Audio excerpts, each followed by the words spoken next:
காலையிலேயே கிளைமேட் பாருங்கள் எவ்வளோ க்ளவுடியாக இருக்குது. பார்க்குறதுக்கு செம்மையாக இருக்குல்ல.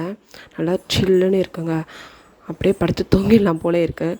ஆனால் என்ன பண்ணுறது, குழந்தையெல்லாம் ஸ்கூலுக்கு அனுப்ப வேண்டியது இருக்குல்ல, அதனால் வேலை தான் பார்க்க வேண்டியது இருக்குது. அப்படியே செடிக்கு தண்ணி போட்டுட்டு ஸ்டவ் ஆன் பண்ணி பால் வச்சாச்சு. அப்புறம் பாப்பாவுக்கு டிஃபன் வந்து ப்ரெட் ஆம்லேட் தான் செய்ய போகிறேன். அதனால் ப்ரெட் எடுத்து வச்சுட்டு அவனுக்கு வேண்டிய திங்ஸ் எல்லாம் வாஷ் பண்ணி வச்சுருந்தேன் இல்லையா, அதையும் எடுத்து அடுக்க வேண்டியது தான். ஒரு திங்க் எடுக்கணுன்னா எல்லாமே அடுக்க வேண்டியது தானே, பாத்திரம்லாம். அப்படியே அதை அடுக்கி முடிச்சுட்டு அவனுக்கு வேண்டியது ஃப்ளாஸ்க்கு, அவனோட பாட்டில், ஸ்நாக்ஸ் பாக்ஸ் எல்லாமே எடுத்து வச்சுட்டு பெப்பர் அரைச்சிடலான்னு மிக்ஸி ஜார் எடுத்து அதில் பெப்பர் போட்டு சால்ட்டு போட்டு அரைச்சிட்டு இருக்கேன். ஒரு சைடு குழந்தைங்களுக்கு சுடு தண்ணி பிடிச்சி வச்சாச்சு. காலையிலே எப்போவுமே சுடு தண்ணி பிடிச்சி வச்சுடுவேன். அப்புறம் ஒரு முட்டையை எடுத்து உடச்சி ஊற்றுனேங்க. அதில் வந்து அப்படியே ப்ரெட்டாக தெரியுது. அது என்னென்னு தெரியல, இது வரைக்கும் இந்த மாதிரி வந்ததே இல்லை, ஃபஸ்ட் டைம் வந்திருக்கு. என்னன்றது உங்களுக்கு தெரிஞ்சிருந்தால் நீங்கள் கமெண்ட்டில் கமெண்ட் பண்ணுங்கள்.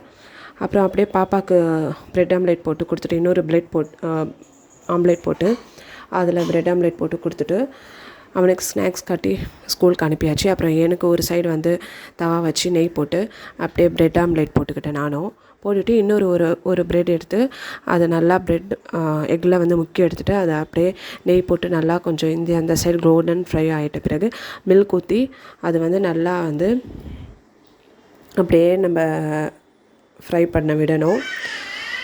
அப்படியே கொஞ்சம் வந்து சுகரும் கொஞ்சம் போட்டுக்கலாம். சுகர் லைட்டாக தான் போட்டேன்னா, லைட்டாக தான், மேலே மட்டும் கொஞ்சம் சுகர். ரொம்ப சாஃப்டியாக, ரொம்ப அப்படியே பஞ்சு போல் இருக்கும். சாப்பிட்றதுக்கு ஜூஸியாக இருக்கும், ரொம்ப டேஸ்ட்டாக இருக்கும். ட்ரை பண்ணி பாருங்கள், எப்போவுமே நல்லா இருக்கும். நான் இது ஒரு 3 தாட்டி ட்ரை பண்ணி சாப்பிட்டுருக்கேன். ரொம்பவே நல்லாயிருக்கு. எனக்கு ரொம்ப பிடிச்ச ஒன்று இது. நல்லா இருக்கும், ரொம்பவே டேஸ்ட்டாக இருக்குது. சிம்பிளாக டேஸ்ட்டாக இருக்கும். இது ரொம்பவே ட்ரை பண்ணி பாருங்கள் கண்டிப்பாக நீங்களும்.